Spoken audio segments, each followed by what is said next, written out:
Ok, entonces estamos listos para comenzar esta segunda sesión. El día martes recién pasado tuvimos nuestra primera actividad con Saray y con Ariana, así es que hoy día completamos este pequeño ciclo, por llamarlo así, bastante breve, pero que tiene como principal finalidad poder colocar a, a nuestra, a algunos, por lo menos, a algunas personas de nuestra comunidad académica al tanto de algunos elementos generales que se están debatiendo en los temas de comunicación científica a nivel regional. Eh, Queremos agradecer la presencia de Laura Rovelli en esta ocasión y del doctor Matías Ayala. Eh, Laura es politóloga y doctora en ciencias sociales de la Universidad de Buenos Aires, y un aspecto relevante para esta ocasión es que ella coordina el Foro Latinoamericano de Evaluación de la Investigación del Consejo Latinoamericano de Ciencias Sociales, y es miembro también del Consejo Asesor de Declaration on Research Assessment. Eh, Laura tiene seguramente ya nos va a contar, ya una experiencia bastante más que nosotros respecto de los temas generales sobre evaluación de la producción científica y cómo eso impacta también en las distintas políticas de evaluación del personal docente y académico a nivel regional. Nos interesa poder abordar este tema. Perdón, y Matías es doctor en literatura, investigador de nuestra universidad, del CIDOC, y también miembro de la Asociación eh, de eh, Investigadores en Artes y Humanidades, donde también ha tenido varias intervenciones en materia del tema que hoy nos ocupa. El tema que hoy nos ocupa en esta actividad dice relación con las distintas características y dimensiones de la evaluación académica, que de algún modo u otro ya es un tema que comenzó a aparecer en la sesión anterior, puesto que está impactando notablemente sobre lo que son los modelos de publicación también, ¿ya? Así es que seguramente nos interesa en lo esencial poder conocer el quehacer que está llevando adelante FOLEC, para lo cual Laura es una de las personas autorizadas en ese sentido. Eh, el tema de la evaluación del quehacer académico es un tema muy importante, muy relevante, y bueno, existe hoy día existen tensiones o discrepancias sobre las modalidades, las prácticas, porque ello está determinando de alguna manera el conjunto del quehacer académico en algún sentido, y de qué modo también se están evaluando los elementos que entran a la propia evaluación del quehacer académico, eh, con mayor o menor apertura, ¿ya? Entonces es un tema que se está discutiendo, que se está llevando adelante con cierta claridad. Hay distintos manifiestos, declaraciones, intenciones, eh, propuestas de cambio, etcétera, para que en especial los tomadores de decisiones eh, en nuestra región logren ir abriéndose a las nuevas perspectivas, a las nuevas modalidades de evaluación de la producción científica académica. Bien, vamos a dejar entonces a nuestros invitadas. La idea es que no ocupen más allá de 20 minutos en cada una de sus exposiciones, para dejar posteriormente abierta la palabra para preguntas, consultas, dudas, etcétera, que surjan, que las pueden mencionar tanto directamente a través del el audio o a través del chat que nos comunica en esta sesión. Eh, Me voy a atrever a proponer a Laura que sea la persona que comience con su intervención. Así es que, por favor, Laura, Si no hay inconveniente, te escuchamos. Bueno, Manuel, muchísimas gracias por la presentación, un gusto estar acá, muy cálidos en recibirnos y también compartir este panel con Matías. No sé si quieren que lo hagamos más dialogado o tengo una presentación, pero si el espíritu también de la presentación de Matías es más dialogado, voy por ahí. ¿Sí? Bueno, entonces... si les parece bien, no voy a compartir entonces PowerPoint para poder verlos e ir atendiendo a las distintas inquietudes que tengan. O puedes hacer un mix, digamos, ¿no? Si quieres enfatizar en algunas ideas básicas y después vamos a la discusión o al debate. Bueno, perfecto. Bueno, en primer lugar, me parece en la semana del acceso abierto más que pertinente hablar de la evaluación académica, porque como venimos diciendo en distintas instancias en las que el FOLEC, el Foro Latinoamericano de Evaluación Científica, y CLACSO viene participando en esta semana, ambos aspectos están íntimamente ligados. La evaluación académica, digamos, es soporte para fortalecer el acceso abierto y la ciencia abierta, y desde ahí estamos pensando muchas iniciativas desde el FOLEC. Entonces, en una primera parte de mi presentación, mi idea es hacer una suerte de diagnóstico que también está en los documentos muchos de los documentos del FOLEC, sobre el estado de la evaluación en América Latina y por qué, fundamentar por qué necesitamos transformarla. En un segundo momento quiero contarles qué venimos haciendo en ese sentido desde el FOLEC, en un diálogo internacional y regional, quiénes participan y cuál es la idea de cambio. Y en un tercer momento vincularlo, o vincular la cuestión de la evaluación de la investigación con las tendencias en materia de ciencia abierta.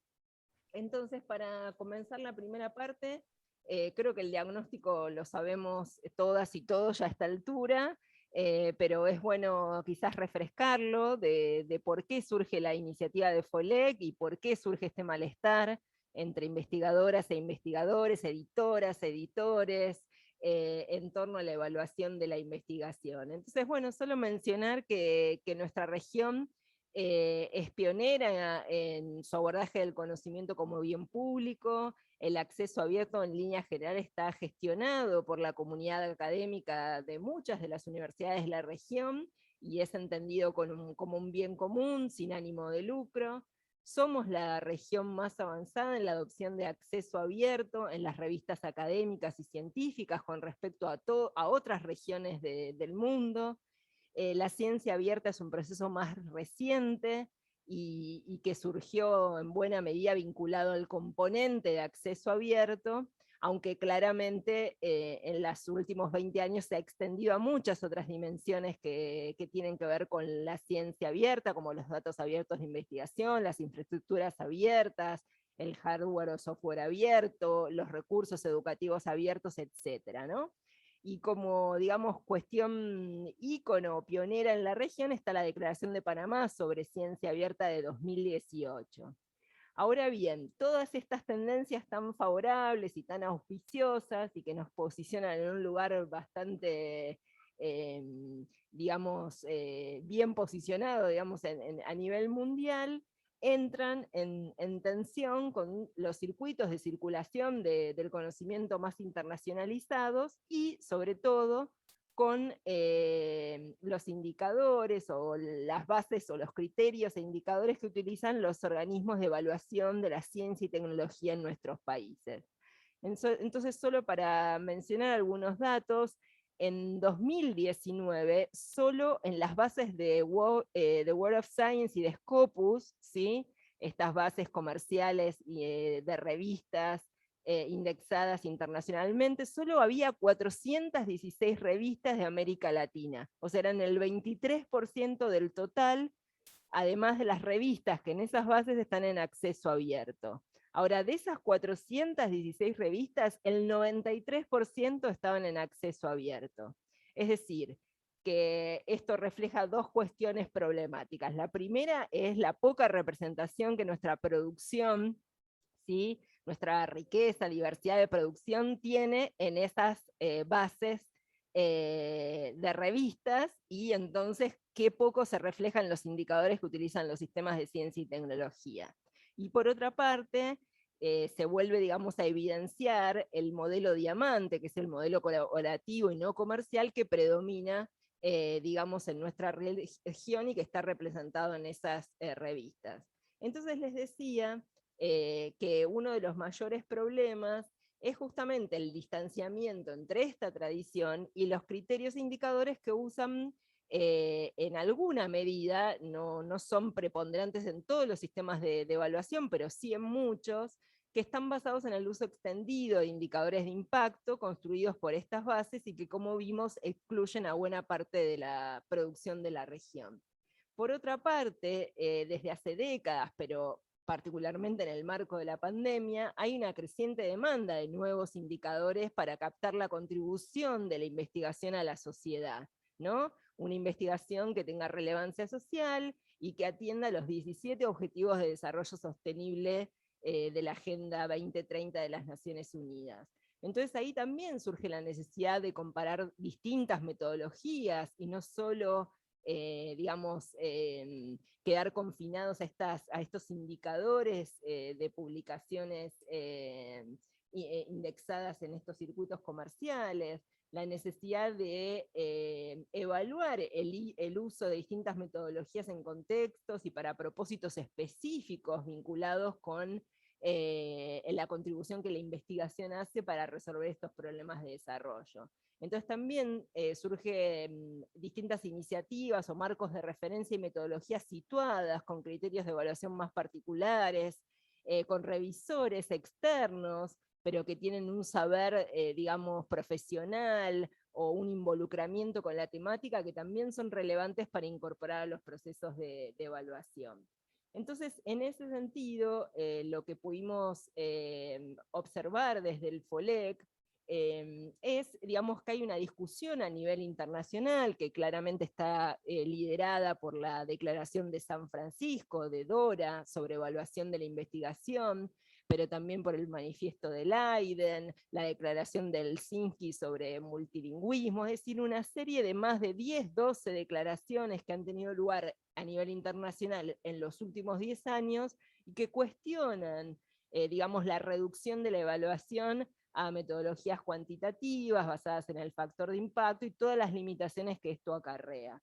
Entonces se trata de ampliar, digamos, la noción de excelencia en la investigación, de ligar esa excelencia no solo con discusiones de las disciplinas específicas internacionalizadas, sino también con problemas de relevancia social, con objetivos de desarrollo, digamos, con otras cuestiones que tienen que ver justamente con las problemáticas de nuestras sociedades. Y también apuntar a una evaluación responsable, y la responsabilidad justamente estaría en buscar la adecuación, lo apropiado de distintos indicadores cuantitativos, pero también de instrumentos cualitativos que reflejen, que evidencien la producción de nuestra región. Entonces ahí, digamos, conceptos como los de multilingüismo, ¿sí? Es decir, digamos, apuntar a que haya una riqueza en términos de las lenguas, en términos, digamos, de la investigación y su representación en distintas lenguas autóctonas. Para mencionar un informe de la OEI en el índice de citación de la ciencia internacional, menos del 1% de la producción es publicada en el idioma español y portugués. Entonces ahí vemos, digamos, el sesgo que tienen estas bases internacionales y cómo queda apartada, digamos, buena parte de nuestra producción. Y también apuntar, entre otros criterios, a la bibliodiversidad. Es decir, el artículo académico no es la única contribución posible, hay otras tradiciones en las ciencias sociales y humanas, como pueden ser otro tipo de contribución como los libros, pero también los informes más de coyuntura, las reseñas, bueno, que han ido como perdiendo protagonismo en función del paper académico y que también son un insumo, una contribución a la sociedad, por ejemplo, tecnologías sociales específicas, ¿no? Como podrían ser, digamos, algunos, por ejemplo, en el caso, digamos, de nuestras universidades, se han elaborado en los últimos años, digamos, acuerdos de convivencia en relación con el género, con el no sexismo en las universidades, y esas han sido en buena medida contribuciones de las universidades, ¿no? Entonces también ver otro tipo de aportes en esta bibliodiversidad, que tienen que ver, digamos, que van más allá del paper académico. Entonces, en ese sentido, en 2019 surge el FOLEC en México, en una organización que tuvo lugar con el CONACYT de México, como un intento de reunir a distintos interlocutores, organismos de ciencia y tecnología, universidades, editoras, editores, investigadores, justamente para elaborar una declaración de principios y distintas acciones para transformar la evaluación de la investigación. Hoy nosotros tenemos más de 30 organismos, universidades aliados en la región. Como se mencionó antes, participamos también a nivel internacional de DORA, participamos de un grupo del Consejo Internacional de Evaluación sobre revisión de la evaluación. Estamos en diálogo con distintos aliados en la región, como por ejemplo Amelica, Oliva, La Referencia, Latindex, Bliblat, Cielo, bueno, que intentan generar, digamos, estas bases de datos o nuevos indicadores que reflejen de forma más soberana, genuina y diversa la producción de nuestra región. Y como les decía, bueno, tenemos distintas actividades como la movilización a través de seminarios, webinars que seguramente deben haber visto, una serie de recursos para la intervención, que se llaman herramientas de intervención. Creo que hay uno que va a ser de particular interés, que va a salir en 2 semanas, que es sobre multilingüismo y bibliodiversidad en la producción latinoamericana, y una última herramienta que va a salir antes de fin de año sobre revistas académicas y cómo promocionar a las revistas académicas nacionales, que puede ser de mucho interés para este auditorio. Y finalmente también trabajamos con proyectos de investigación. Tenemos 3 proyectos en este momento, que uno sobre relevamientos de formas de evaluación en el financiamiento a la investigación, otro de la UNESCO, que es una consulta regional sobre evaluación de pares, y otros, digamos, sobre otra iniciativa más internacional de revisión de la evaluación en la región. Entonces, bueno, estas son algunas de las iniciativas. Nosotros pensamos que en el contexto de ciencia abierta, es indispensable el reconocimiento de la ciencia abierta en los procesos de evaluación.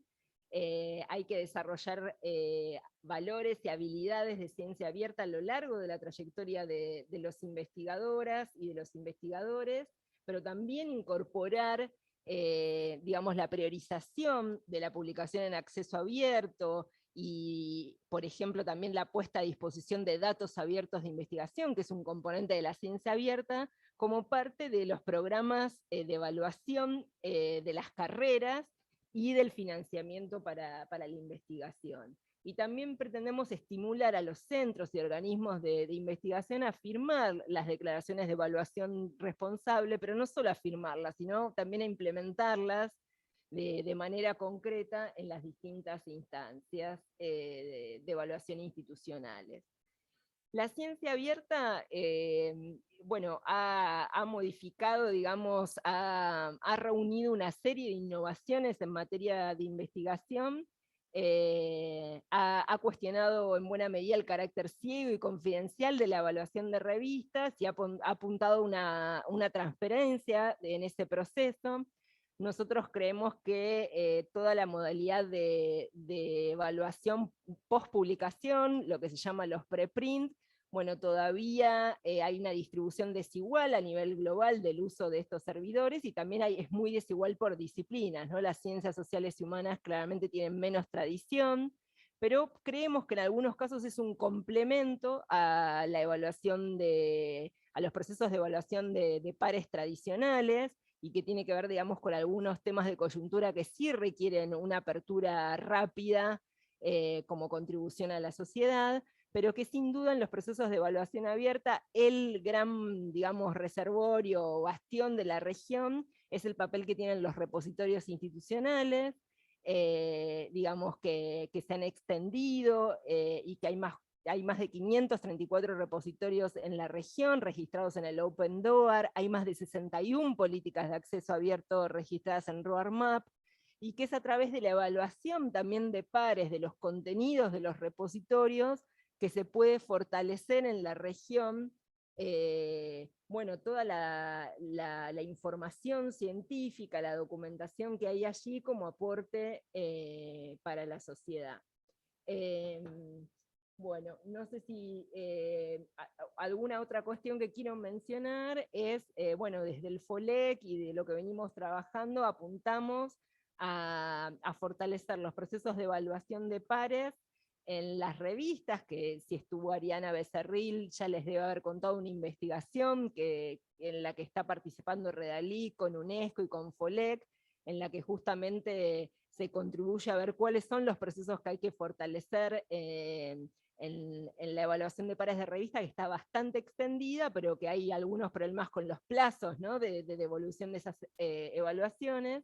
Y como decía antes, fortalecer la evaluación por pares en los procesos de apertura de los libros, ¿sí? Eso hay una menor tradición en nuestra región, los libros tienen que estar en acceso abierto, con evaluación de pares externas, para generar indicadores también para los procesos de evaluación en nuestra región, y como mencionaba antes, también apuntar a que los repositorios cuenten con evaluación de pares. En definitiva, se trata de crear una alianza regional en torno a al acceso abierto, a la ciencia abierta y a una nueva evaluación responsable de la investigación. América Latina tiene grandes aportes como la Referencia, que es la mayor red de repositorios de América Latina, la Red Clara, que es la red latinoamericana de Internet más avanzada, para el diseño de políticas específicas situadas en los distintos ecosistemas de evaluación de la investigación, ¿no? Y seguir, digamos, contribuyendo con un conocimiento público, con ecosistemas de investigación cada vez más inclusivos, respecto, como vimos, a una pluralidad de enfoques y de contribuciones al conocimiento, y entender ese conocimiento como derecho humano universal.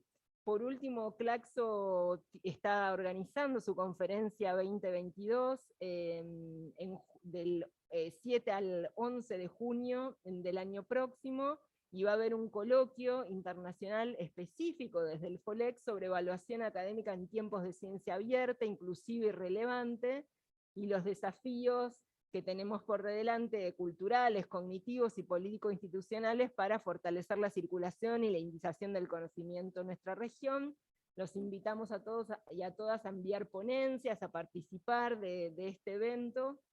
Y bueno, nada, también a conocer, digamos, nuestros materiales, nuestras herramientas de diseño de política, que me parece que sería bueno poder discutirlas y robustecerlas con los aportes de todas y todos ustedes. Así que muchas gracias.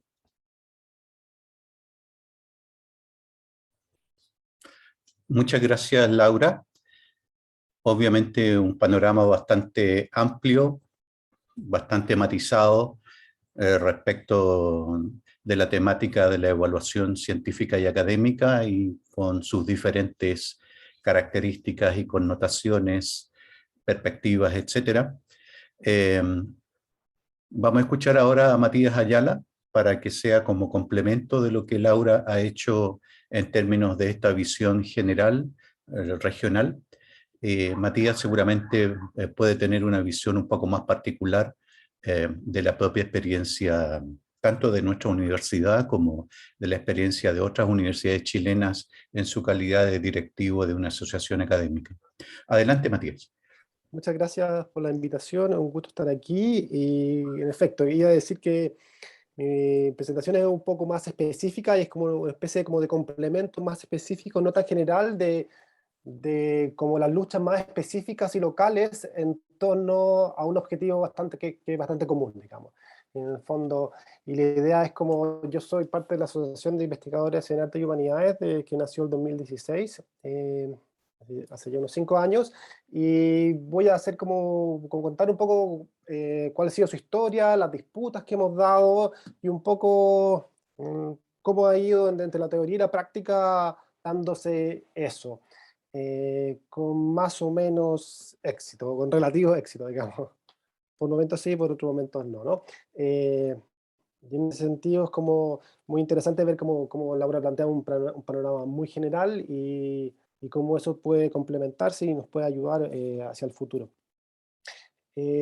Bueno, nosotros nacimos como asociación en 2016 y claro, y teníamos, como tienen muchas partes del mundo, este consenso en torno a que hay un diagnóstico preocupante, ¿no? Como que estamos preocupados porque la investigación académica en las humanidades y en ciertas ciencias sociales como que está siendo disminuido, como que no está siendo apoyado como las otras áreas, en particular, ¿no? A las áreas STEM, ¿no? Que siguen la sigla inglesa de Science, Technology, Engineering and Math, ¿no?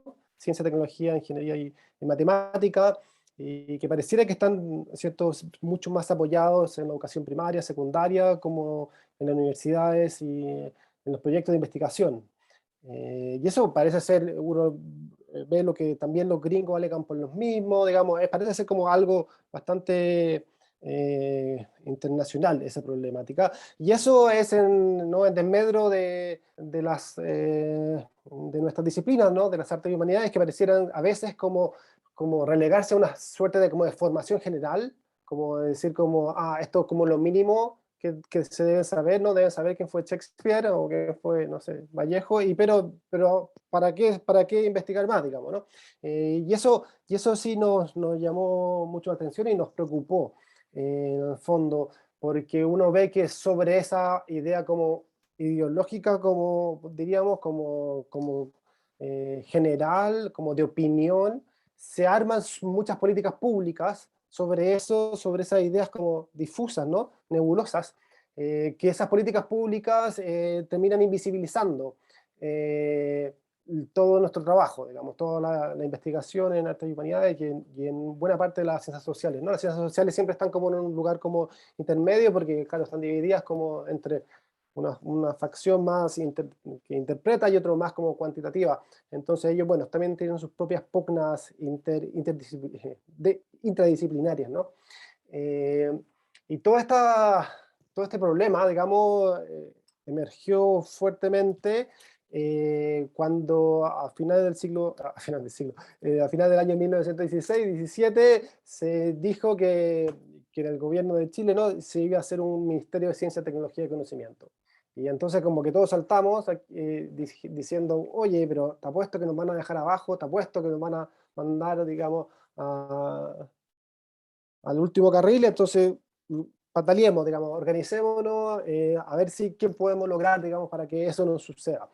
Porque ya estábamos viendo que en el fondo cuando se reparten los recursos en investigación, la arte y humanidades y las ciencias sociales tienen siempre menos, ¿no? Y además el discurso público sobre qué es lo que es la ciencia también nos tiende a disminuir. Y otro aspecto en este mismo como conflicto es eh, como decía Laura de alguna manera, es que se nos imponen criterios de evaluación de otras ciencias. Eh, entonces como que esos criterios de evaluación y hay todo un encadenamiento de ideas que vienen de esas ciencias que se nos imponen de manera irreflexiva, ¿no? Por ejemplo, bueno, los criterios de evaluación, la idea del paper, que van con los formatos discursivos, ¿no? La exigencia de un impacto directo en la sociedad. Y es curioso porque muchas veces las humanidades tienen mucho más impacto que las ciencias, digamos, a veces, no siempre, ¿no? Conceptos como capital humano, bueno, que en un país, ¿no?, formateado culturalmente por el neoliberalismo y todo su lenguaje, ¿no es cierto?, economicista, permea a las instituciones. Entonces, capital humano, por ejemplo, hasta el día de hoy, en el organismo estatal que entrega becas, se llama Subdirección de Capital Humano. Me llegó anteayer un correo diciendo como subdirección de capital humano, era como, Yo pensaba que era como una especie de cyborg, digamos, así como capital humano. Bueno, y este capital humano, ¿no es cierto?, como entienden los sujetos como figuras de inversión, ¿no?, y retorno económico, la acumulación individual de saber, etcétera, ¿no? Eh, y en esa misma como lógica, diríamos, como neoliberal de entrega de recursos para proyectos, están como todo este proyectismo, ¿no?, de corto plazo individual, que es como el mayor instrumento que tiene que se entrega en Chile para la investigación académica, el énfasis, por ejemplo, en la innovación, y está también el problema, ¿no es cierto?, de los criterios de evaluación, que vienen de algún tipo de ciencias que se nos imponen sin poder, eh, digamos, alegar mucho, ¿no? Y en el entramado estatal chileno, ¿no?, que existía esta Comisión Nacional de Investigación Científica y Tecnológica, CONICIT, parecía al CONICET, pero con una I, que cambió de nombre después de que salió un ministerio que se llama ahora Agencia Nacional de Investigación y Desarrollo, ANIT. eh, y todos tienen la culpa, digamos, esa CONICIT, esa NID, la agencia que acredita las universidades mismas, todos como que entraron como en este acuerdo de que hay que aceptar todas estas reglas, y nunca se han puesto en duda. En el fondo como que todos lo aceptaron como que esas son las reglas, más o menos refrendadas internacionalmente, pero que hay que aceptarlas si se quiere seguir recibiendo el dinero.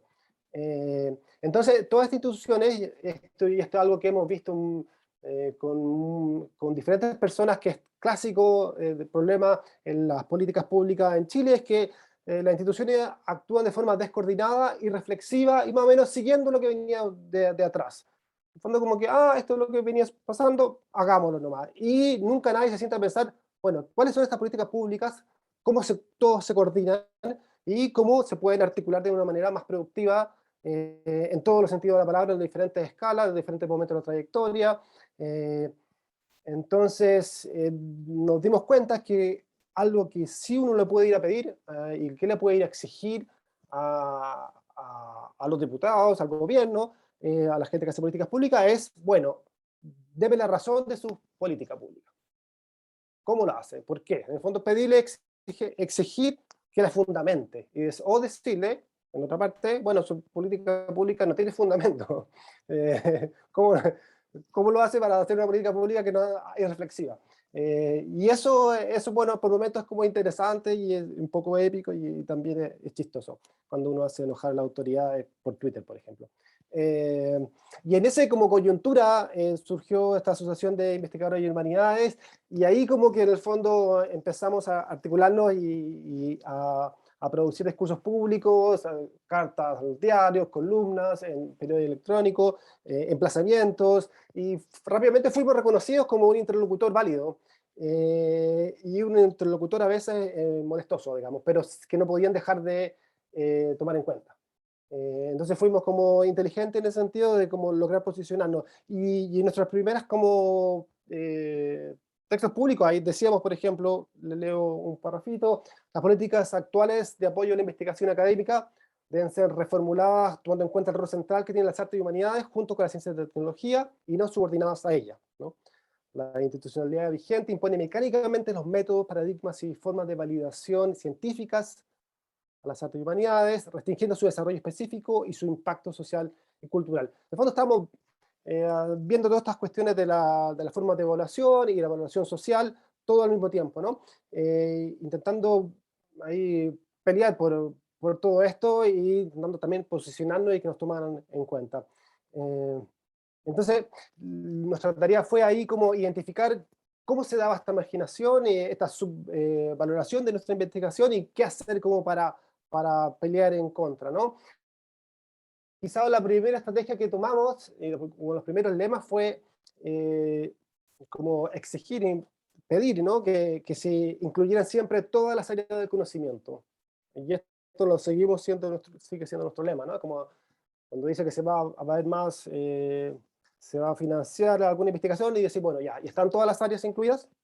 Porque naturalmente no nos incluye. Entonces, seguimos con la misma cantinela, con el mismo lema, somos un poco cargantes, bueno, pero ellos también son bien sordos. Entonces hay una relación mutua.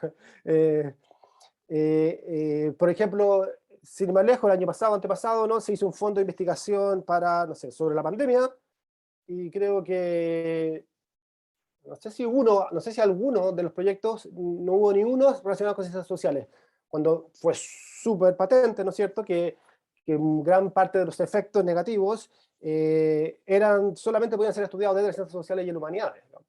Y no solamente de la medicina, ¿no es cierto? Era un problema que como problema social siempre tiene todas sus ramificaciones simbólicamente, ¿no? Y socialmente. Eh, entonces, lo primero que pedíamos, como en el fondo, todas las áreas del conocimiento, y eso siempre es nuestro lema. U otra manera de poner esto mismo fue como, bueno, se tiene que apoyar un diálogo interdisciplinario. Entonces, como que decimos, bueno, todos los grandes eh, como, lo- como ellos tienen esta idea de la innovación a la manera de Silicon Valley, esa innovación, ¿no es cierto?, siempre es interdisciplinaria, ¿no? En el fondo, la gente que hace el diseño va con los ingenieros para hacer el teléfono. Entonces uno le dice, bueno, si usted quiere innovación, esto tiene que ser interdisciplinario. No lo puede no hacer. Esa es como una decisión política de hablar en su propio lenguaje. A veces como que hemos tomado diferentes posturas. Uno es como ir en contra de su discurso, y otra es como tomar su discurso e intentar invertirlo. Entonces decir, bueno, ya tomemos la idea de innovación, como la entienden ustedes, a la manera neoliberal, bueno, y veamos cómo la podemos resignificar dentro de su propio discurso. Son dos estrategias políticas que, bueno, pueden tener o no diferentes logros, y a veces no ha funcionado la oposición más que la resignificación. Hasta el momento, hay que ver cómo anda eso. Entonces, le hemos dicho, bueno, hay que favorecer la interdisciplina, ¿no? Si usted quiere hacer innovación empresarial. Eso no lo pueden hacer. Y los empresarios chilenos que invierten muy poco en investigación, todavía no les entra bien en la cabeza. También son bien sordos. Entonces, hablamos de esta como interdisciplinaridad y integración de las diferentes ramas, ¿no? Entonces, la otra cuestión es cómo comunicar la importancia de nuestras áreas, porque muchas veces nos sentamos con ingenieros, con gente que diseña políticas públicas, con burócratas, etcétera, y nos dicen, bueno, ¿y usted para qué sirve? ¿Para qué sirve estudiar filosofía? A mí me encanta decir, pero nunca nadie me hace mucho caso, es ¿para qué sirve la astronomía? Realmente la astronomía sirve para muy poco. Es decir, es súper linda, pero conocer un planeta que está a miles y miles y miles, y miles de kilómetros, yo encuentro que, no sé, los estudios culturales sirven más, digamos. Nunca nadie me hace mucho eco de mi idea, pero en fin, yo encuentro que un argumento, digamos, ellos dicen que somos inútiles, bueno, astronomía es muy inútil. Entonces, pero así todo, hemos enarbolado como argumentos como decir que hay muchas cosas culturales, ¿no?, simbólicas, que son trabajados desde las humanidades y ciencias sociales, ¿no? Las cuestiones de cultura, diversidad social, de identidades sociales, imaginarios colectivos, inmigración, apropiación de tecnología, en fin, yo sé que no tengo que venderles a ustedes eso, pero eso es como formas para ir a vendérselo, no sé, a un economista, ¿no? Otra cosa sí que notamos que está inscrito dentro de estas políticas públicas en clave neoliberal es un claro individualismo metodológico. Siempre, en el fondo, a nosotros nos quedó muy claro que siempre la generación de conocimiento se produce en clave colectiva, ¿no? Es una comunidad investigativa la que produce el saber, pero se tiende a evaluar siempre lo individual. O sea, ahí hay una simetría que es claramente un problema de individualismo metodológico, ¿no es cierto? La enseñanza siempre se da en un espacio colectivo, las tesis son guiadas por alguien, los artículos se hacen citando otros artículos, otros evalúan el artículo de uno, y en el mejor caso el artículo lo leen otros. ¿Sí? Siempre es una red colectiva. Y en cambio la forma de evaluación tiende solamente a apuntar a solo individual. Entonces, eso yo creo que ahí hay un punto que creo que claramente hay que seguir empujándolo, porque con ese individualismo metodológico no se dan cuenta de esto. Entonces, eso sirve para decir, bueno, usted tiene que favorecer la comunidad de investigadores, ¿no? Así como en general, todas sus relaciones, sus procesos, sus relaciones sociales y culturales. Y con eso nos ha servido como para apuntar en contra del mayor instrumento de financiamiento de la investigación en Chile, que se llaman el programa Fondesit, que son como estos programas de financiamiento de proyectos individuales de excelencia, según ellos, según indicadores principalmente cuantitativos, y por un tiempo limitado. Entonces son como proyectos individuales, quizá pueden tener un pequeño grupo, así como dos o tres personas, por un tiempo de 2 o 4 años. Entonces, y ese ha sido como el mayor, y sigue siendo hoy en día. Se lleva como casi la mitad de la plata del Ministerio de Ciencia y Tecnología, como es el mayor instrumento de financiamiento de la investigación en Chile. Y este proyecto Fondice no favorece lo individual, lo cuantitativo y lo pasajero.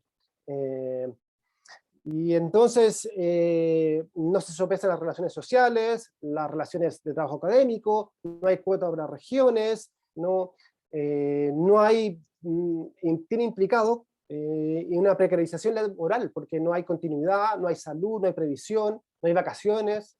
Son como completamente, podría ser como un ejemplo de lo que es como un instrumento neoliberal de financiamiento de la investigación. Chile nuevamente da ejemplos de este tipo de cosas. Y si bien quizá en los años 90 tuvo algunos, pudo haber servido para algo, yo creo que es momento para repensarlo, y particularmente casi todas las críticas que se hacen ahora es que es por esto mismo, ¿no? Entonces, y lo último que una de las cuestiones que peleamos bastante es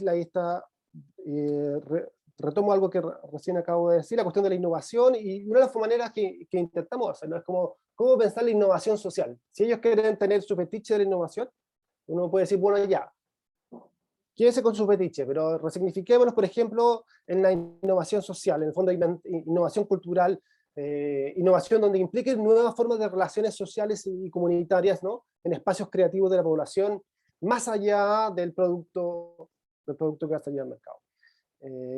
Eso no hemos tenido tanto éxito, pero eventualmente podríamos llegar a tenerlo. Y lo otro que seguimos peleando, y esto se relaciona bastante más con lo que decía Laura, ¿no? Es la cuestión de los criterios de evaluación, que eso nos ha costado mucho.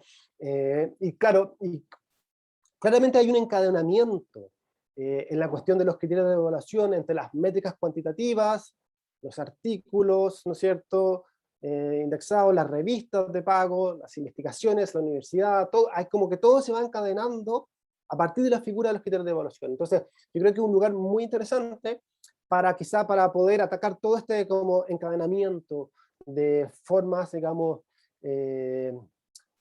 para concebir la investigación, ¿no es cierto? Yo creo que, claro, y esto también está inscrito en el proyecto de Fondesit, ¿no es cierto?, esta relación de la bibliometría, los rankings, etcétera, y el ranking de la universidad. La pregunta a que me gustaría después como hacerle a Laura, digamos, bueno, después ella lo puede responder, y en el fondo, ¿cómo uno le puede decir a estos burócratas que la alianza regional es valiosa? Porque ellos dicen que tiene este discurso como internacionalista, ¿no? En el fondo decir, bueno, la excelencia de la investigación, eso está validado por estas revistas de prestigio internacionales, por lo general en inglés, ¿no es cierto? Entonces, ¿cómo decirle no sé, a un médico, bueno, sabe que usted tiene que publicar en otra parte? Todavía no hemos logrado, digamos, y de hecho uno encuentra muchos científicos que dicen, bueno, nosotros publicamos todo en inglés, ¿por qué la gente de humanidades no publica en inglés? Y es como que no logran entenderlo, y hay ahí como un problema de paradigmas que hay que intentar como negociar o articular entre ambos, porque yo estoy de acuerdo con Laura cuando ella dice, bueno, tenemos que armar nuestro sistema latinoamericano, absolutamente de acuerdo, pero también hay que decirles a ellos otros que eso es muy importante. Entonces, la cuestión no solamente no es que no queramos ser medidos, ¿no?, sino cuál es ese instrumento, con qué objeto y qué objetivo realmente cumple. Y eso, claro, es lo que hay que ir empujando, en el fondo, cuál es una métrica cuantitativa que nos sea más efectivo y además que sea más vendible, digamos, que sea en el fondo más para convencer a los científicos. Yo lo pienso siempre así, no solamente entre nosotros, sino ya sé que ir a la otra vereda, cuál es el mejor argumento para ir a ganarse a la otra vereda, ¿no? Y eso me ha enseñado cómo estar ahí como en una asociación que está ahí dando cuando las disputas. Yo sé que, claro, que en diferentes formaciones universitarias de los diferentes países hay diferentes fuerzas, ¿no? Yo sé que en Argentina, como no fue desmantelada la universidad en la dictadura como en Chile, ¿no? Que fue mucho más golpeada por la dictadura, nosotros estamos, digamos, estamos mucho más sujetos, digamos, a esto, hemos estado mucho más sujetos a esta implementación neoliberal. Y por eso para nosotros ha sido mucho más difícil la pugna.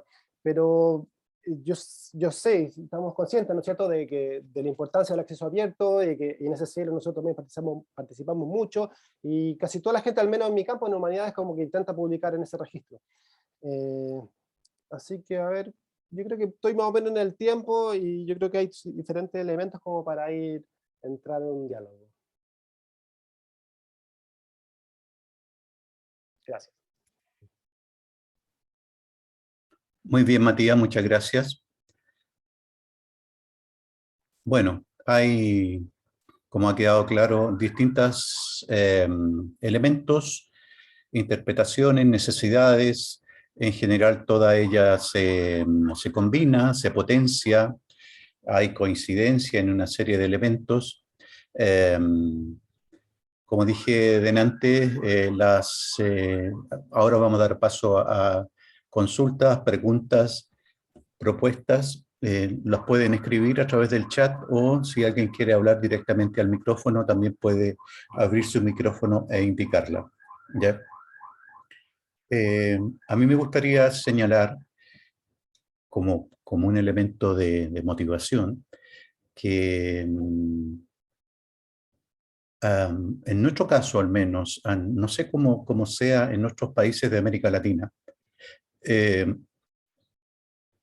hay un ámbito o una instancia importante que no logra atacarse o no logra disponerse hacia una lucha mucho más clara respecto de las transformaciones, los cambios que deben haber en materia de evaluación. Eh, y me refiero al ámbito propiamente académico, al ámbito de los docentes e investigadores o investigadoras.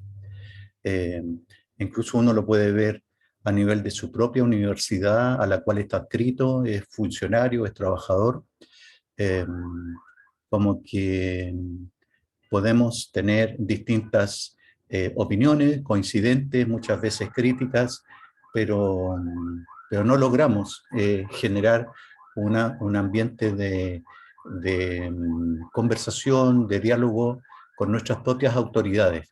Y eso lo podemos perfectamente ver reflejado en el conjunto del sistema universitario chileno, donde ninguna universidad, o casi ninguna, estos temas están siendo abordados por los estamentos respectivos, tanto los estamentos directivos como propiamente académicos, ¿ya? Entonces hay una falla ahí, estructural muy importante, puesto que siempre que nos toca abordar estos temas, hay mucha opinión coincidente en materia crítica, pero pasa un tiempo y volvemos un poco a reiterarla. Entonces quiere decir que en los hechos es poco lo que se avanza, ¿ya? Entonces no sé si Laura tiene algunas experiencias un poco más felices en términos de desarrollo de una estrategia de orden académica, gremial, si se quiere, en pos de ir propiciando la transformación, el cambio de paradigma en materia de evaluación de la producción científica. Bueno, Manuel, muchas gracias. En principio acuerdo con muchas de las cosas que se dijeron, que dijo Matías. Antes de responder tu pregunta, que sí, que ahí... Acércate un micrófono. Ah, perdón. Decía que coincido con muchas de las cosas que se conversaron y que apuntaba Matías. Antes de responder a tu pregunta, quizás sí quería mencionar que en particular el tema de los criterios de evaluación para las artes y las humanidades es un punto específico para nosotros desde el FOLEC, porque hay una ausencia, una vacancia total en los sistemas de evaluación, específicamente para contemplar producciones propias del campo cultural, artístico y también de las humanidades. Y otra cosa que mencionó Matías, que me parece muy interesante y que está en la discusión internacional y regional, es, bueno, dejar de evaluar la trayectoria individual cuando la ciencia es claramente un producto colectivo o un resultado, un esfuerzo colectivo, y sin duda hay una tendencia a nivel mundial bueno, a valorar distintos aportes, que los aportes no son los mismos en un equipo de investigación, desde quien conceptualiza, digamos, desde quien puede hacer un aporte para difusión de ese conocimiento o divulgación, digamos, no se trata de compartimentalizar tampoco, pero sí de reconocer que no solo la publicación como producto final de un colectivo es lo único valioso. Y en ese sentido hay muchas, digamos, esfuerzos, hay bibliografía para tratar de que la distribución de méritos en la evaluación sea un poco más equitativa y que tenga un carácter más colectivo sin duda. Entonces, bueno, él mencionaba esto de lo regional, internacional. Claramente hay una estrategia globalizadora, homogeneizadora, ¿no? A partir de las métricas de evaluación, de cómo debe ser medida la investigación, y sobre eso es lo que estamos disputando, ¿no? Que hay otras formas de medir o de evaluar, no de medir, de evaluar la investigación, de ponderarla, de jerarquizarla, que no es esa medida estandarizada que nos invisibiliza regionalmente, que invisibiliza a América Latina, su producción, y en particular a las artes, a las humanidades, a las ciencias sociales. Como decía Matías, ahí las ciencias sociales están un poco mejor posicionadas en esos criterios, pero no tanto tampoco.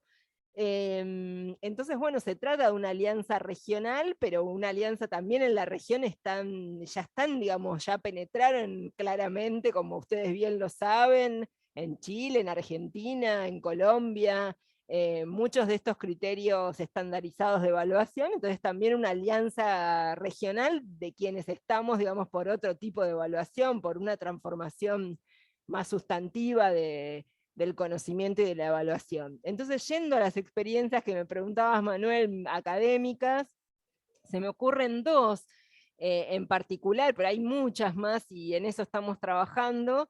Una es, por ejemplo, el Consejo Nacional de Investigaciones Científicas y Técnicas de Argentina, en la Comisión de Humanidades y Ciencias Sociales, solo en esa comisión, bueno, priorizó, rejerarquizó la producción publicada en Redalic y Cielo, repositorios latinoamericanos, ¿no? Como al igual los primeros, digamos, niveles, como si fuera la de Scopus o la de Wars of Science, ¿no? Y eso es un reconocimiento, digamos, a la producción regional. Aclaro que solo en la de Ciencias Sociales y Humanidades, y esa resolución está en revisión y estamos siguiendo atentamente de qué manera se fortalece en la revisión. Y lo segundo, quiero decirles que en poquito, calculo que mañana o en estos días va a salir también una declaración, hay un colectivo de jóvenes por la ciencia en Argentina, pero que también se va a difundir a otros países de la región, que ahí que se nuclea en contra del sistema de evaluación internacional y sobre todo en contra del sistema de publicación de APC, de pagos de cargos por la publicación en las revistas académicas, y esa es una iniciativa particular de jóvenes científicos. Es decir, que este tema, así como ustedes que son editores que se movilizaron, que hubo una declaración reciente de editores y una asociación de editores latinoamericanos que se creó, o sea, hay distintos colectivos afectados que se están movilizando enérgicamente. Estos jóvenes científicos que tienen, o sea, que tienen que pagar de su financiamiento para la investigación estos cargos, de editores académicos, ¿no? Una movilización bastante grande en la región, y a su vez también estamos movilizando desde los organismos de ciencia y tecnología. Así que esa iniciativa posiblemente la difundamos la semana próxima, Si la quieren compartir, con mucho gusto se las acerco, va a estar también en nuestro sitio, como ya está la iniciativa de editores latinoamericanos.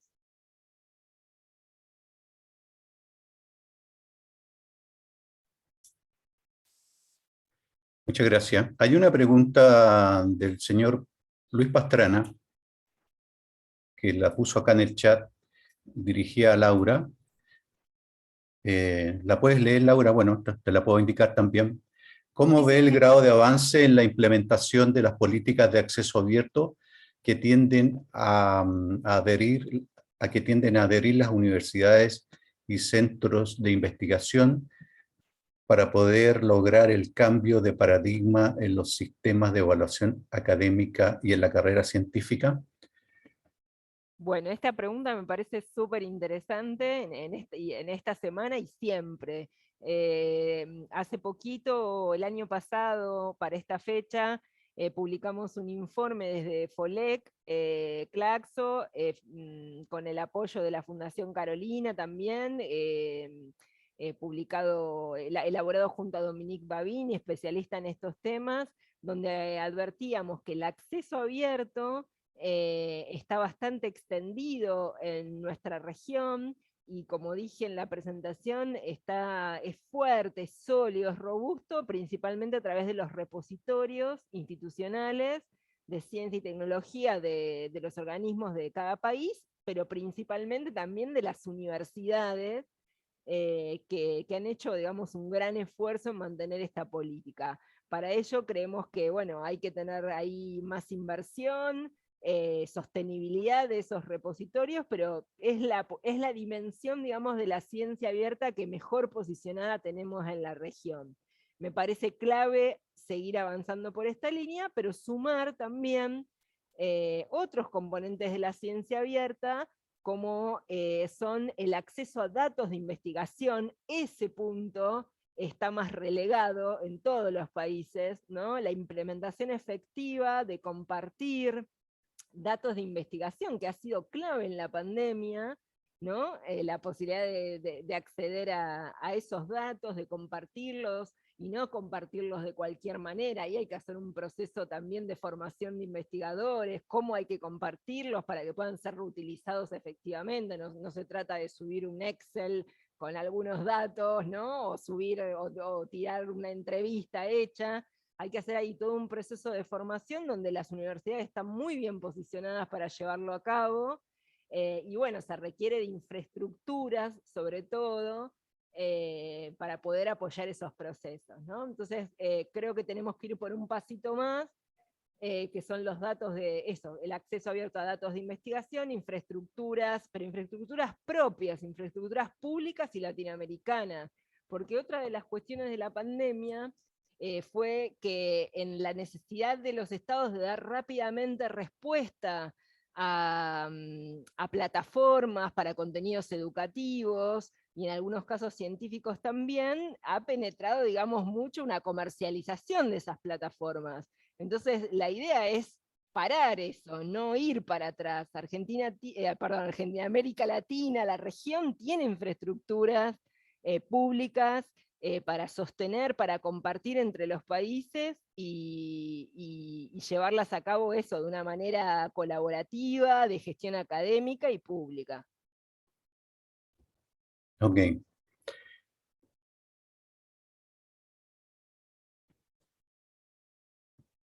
Laura, ¿el propio FOLEC dispone de alguna estrategia o política, o por lo menos está previendo algún tipo de acercamiento mucho más estrecho hacia las distintas realidades nacionales al tomar contacto con, por ejemplo, con la Asociación Chilena de Académicos que representa Matías, o cualquier otra, digamos, ¿no? Hay varias organizaciones. Eh, Puesto que me parece a mí que eh,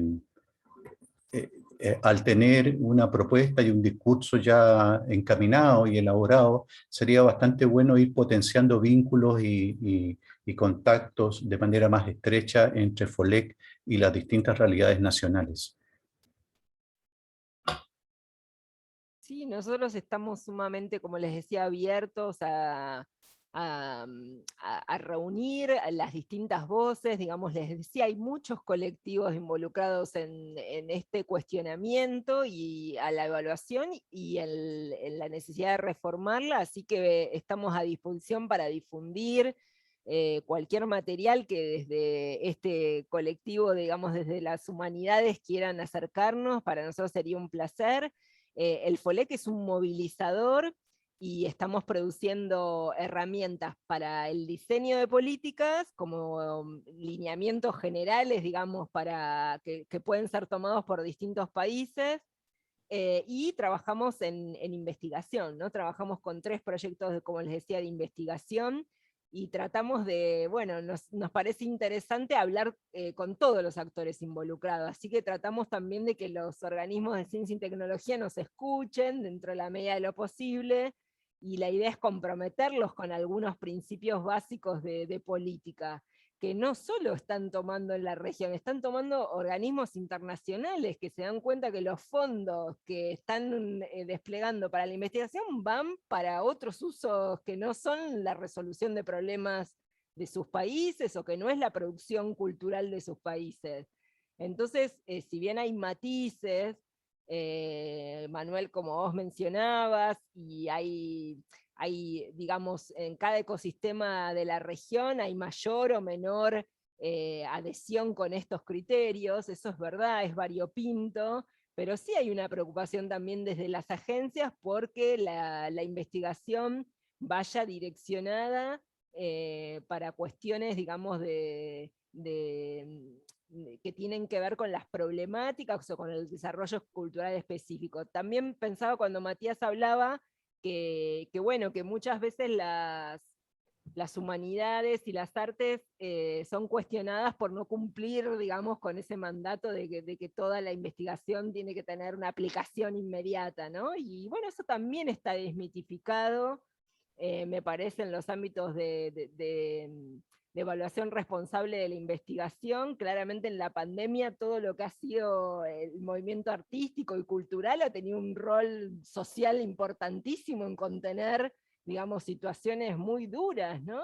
Entonces no están escindidas, no digo que eso sea lo único, pero también hay un espacio, digamos, amplio, para una contribución más general a la cultura, pero a la cultura nuestra, digamos, a nuestras lenguas, a nuestra producción cultural, sin necesidad que tenga un valor de uso concreto, ¿no? Tampoco estamos por esa que todo tiene que estar confinado al impacto específico. También por eso nos parece importante trabajar en indicadores y en dispositivos para poder evaluar a las artes y las humanidades más allá de esa dimensión. ¿Podría existir eventualmente una suerte de conceptualización, si se quiere, nueva? A propósito de lo que menciona Laura, puesto que si bien el quehacer en materia de arte y humanidades, ciencias sociales, no siempre tiene un impacto inmediato o directo, pero creo que nosotros, los involucrados en esas áreas, deberíamos tomar el guante, asumir en cierta medida qué podría significar hacer una investigación que los técnicos llaman con valor agregado, ¿ya? Esto del valor agregado, que yo creo que no es tan difícil eventualmente de poder llevar a cabo, puesto que, por ejemplo, la gente que investiga en educación, en psicología, eh, en artes, o sea, yo creo que a todas las disciplinas de nuestro ámbito, que son muchas, podríamos hacer un esfuerzo por generar una idea. No digo que el mismo, no vamos a, eventualmente no vamos a hacer necesariamente una tecnología de aplicación, pero sí unas determinadas herramientas nocionales o conceptuales que pudiesen tener aplicabilidad, para que nos saquemos de encima esa especie de San Benito que nos tildan siempre, nos colocan siempre de que ustedes no producen un conocimiento útil, ¿ya? Práctico. Entonces, pudiese ser que pudiésemos abordar la reflexión en torno a que sí podemos, ¿ya? Y con poco podríamos apuntar hacia un desarrollo y a una propuesta de elementos que responda a esos criterios de valor agregado. ¿Les parece correcto a ustedes esa perspectiva? Matías, Laura y quien quiera, en verdad.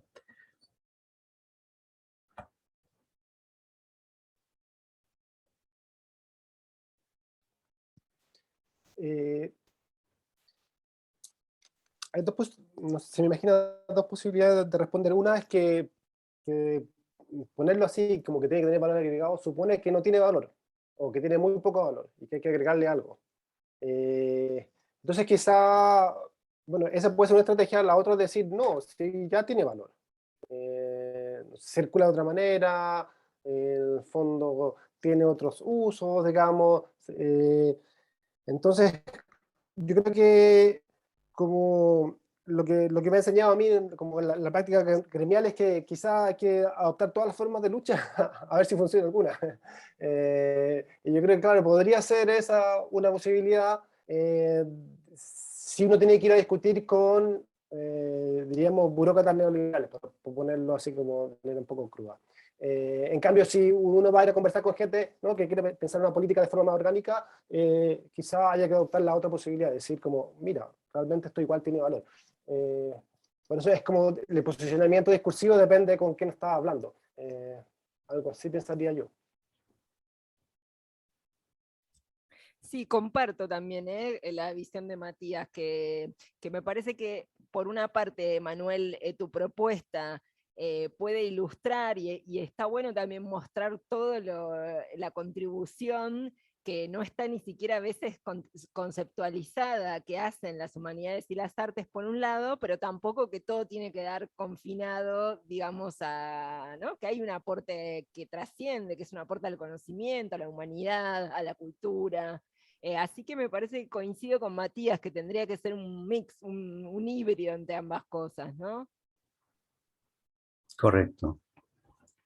Hay una nueva pregunta de don Luis Pastrana, eh, argentino creo que es él, ¿ya? Otra consulta para Laura, dice, ¿cómo ve la aplicación de los sistemas CRIS? Sobre todo para visibilizar las diversas formas de producción multidisciplinaria, tal vez con la posibilidad de impulsar nuevas modalidades de evaluación. Bueno, muchas gracias Luis Pastrana por el comentario. Sí, nos parece muy interesante. Ahora les voy a compartir en una sección del FOLEC, tenemos un primer documento que es sobre los sistemas CRIS. Así como el segundo les dije que va a estar en 2 semanas, es sobre bibliodiversidad y multilingüismo, y el tercero es sobre el fortalecimiento de las revistas nacionales, que va a estar para fin de año. El primero sobre los sistemas CRIS, tomando un poco el modelo noruego de evaluación de la investigación, que es como un modelo muy interesante para pensar de manera más equitativa cómo evaluar. Hay algunas Disculpa, ¿qué significa CRIS? es Current, es en inglés, la sigla es una plataforma que es Sistemas Current Research Innovation Systems, ¿no? Es como una plataforma que concentra la visibilidad de la producción científica, pero no solo científica, de otro tipo de producciones Bueno, de investigadoras e investigadores, ¿no? Y que no tiene la segmentación de la evaluación que sí tienen por lo menos las plataformas que utilizan de evaluación en la región. Ahí dice el colega, esperen porque lo voy leyendo, Luis Pastrana, dice, estamos implementando el DSpace CRIS hace poco, justamente porque en la Universidad Nacional de San Martín tenemos muchas carreras multidisciplinarias. Bueno, excelente. Nosotros nos parece que es una plataforma muy interesante para pensar, o sea, es una plataforma que no es solo subir los datos, sino que combina criterios de evaluación de la investigación mucho más equitativos, ¿no? Hay 2 distribuciones nada más, en el tipo de publicación, y digamos, y está abierta para toda la trayectoria en docencia, en investigación, en vinculación. Nos parece bastante interesante el modelo, así que me alegro que lo estén implementando en la de San Martín. Después nos vamos a poner en contacto para ver cómo les está yendo y si podemos contar un poco cómo es la experiencia. Sé que de nuestro informe surge que Perú había estado claramente trabajando en un sistema CRIS, Brasil a través del IBICIT también estaba con una plataforma de CRIS, y en la Argentina hay 2 CRIS institucionales, ¿no? Porque estamos hablando de CRIS nacionales, como estas estructuras interoperables de datos de producción científica, ¿sí? A nivel nacional tenemos esas 2, Perú y Brasil, que está en proceso. Y después tenemos CRIS a nivel como este de la Universidad Nacional de San Martín, a nivel institucional en Argentina y para las ciencias sociales, que es un nivel al que todavía no llegamos y nos gustaría conocer cómo están funcionando. Dice, a su vez, la UNSAM, por sus principios rectores, se precisa ejecutar proyectos multidisciplinarios, nacionales e institucionales. Perfecto. Sí, nos parece sumamente interesante, y para el año que viene tenemos en agenda ver cómo funcionan las instituciones. Ahora les voy a dejar el enlace al documento de CRIS por si están interesados en conocerlo. Correcto. ¿Está en español? Sí, está en español. Es una producción que ha hecho la investigadora Fernanda Weigel para FOLEC. Muy bien, muy bien. Bueno, a mí me parece que la alternativa esta de la próxima reunión de Claxo el próximo año, en junio, pudiese ser una buena instancia para volver a encontrarnos y ver posibilidad de participar, llevar alguna ponencia. La participación en FOLEC no es de membresía, ¿no? ¿Cómo uno adhiere a FOLEC? No, no hay una adhesión individual porque se supone que está todo involucrada la red Claxo. Sí hay una adhesión de los organismos de ciencia y tecnología, y sí se puede, digamos, adherir a la declaración, que como les dije hay una versión borrador subida a la página, ya les comparto todos los enlaces. Y también en la declaración de Claxo, en la conferencia, perdón, de Claxo de junio 2022, va a haber un escrito final que esperamos que adhieran investigadoras, investigadores y organismos. Acá les comparto el enlace a la publicación de los CRIS.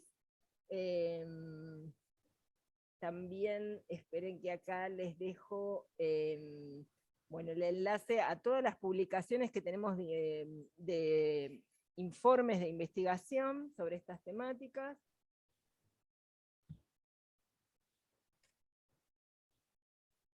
Y también a la conferencia de Claxo, por si quieren mandar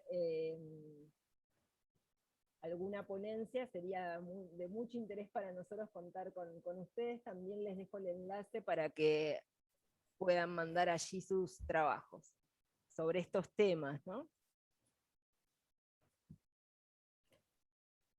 Y a Matías y a cualquiera que nos esté escuchando, ¿no? de los participantes, les dejo también el correo de FOLEC por si quieren mandarnos alguna iniciativa, alguna declaración que estén haciendo y que la podamos difundir. Muy bien. Bien, si no hay otra intervención, pregunta, no sé si Matías quiera agregar algo más. Lo ha dicho todo, Matías. No, estoy aprendiendo aquí mucho y feliz de encontrar y conocer FOLEC. Lo estoy recién conociendo, así que yo creo que nos va a servir, porque esto mismo queremos implementarlo acá, y y claro, y si podemos tener como guías para sugerir políticas públicas, es lo que necesitamos en este momento acá en Chile. Claro, correcto. A mí me parece muy interesante en general los planteamientos de FOLEC y algunas particularidades como son estos CRIS, que habría que trabajarlo a nivel institucional de la propia UFT, como una alternativa de difusión de la producción científica, con la gente de biblioteca, el repositorio, etcétera. ¿Ya? Así que muchas gracias a Luis Pastrana también por habernos iluminado al respecto.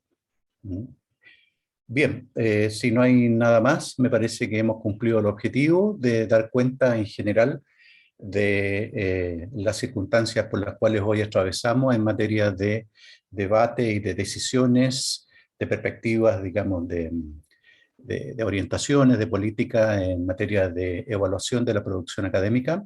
Quiero agradecer a Laura Rovelli la deferencia de habernos acompañado, lo mismo que a Matías Ayala. Muchas gracias por vuestra participación y a todos los que se han vinculado a esta sesión también muchas gracias. Macarena, no sé si quieras cerrar tú.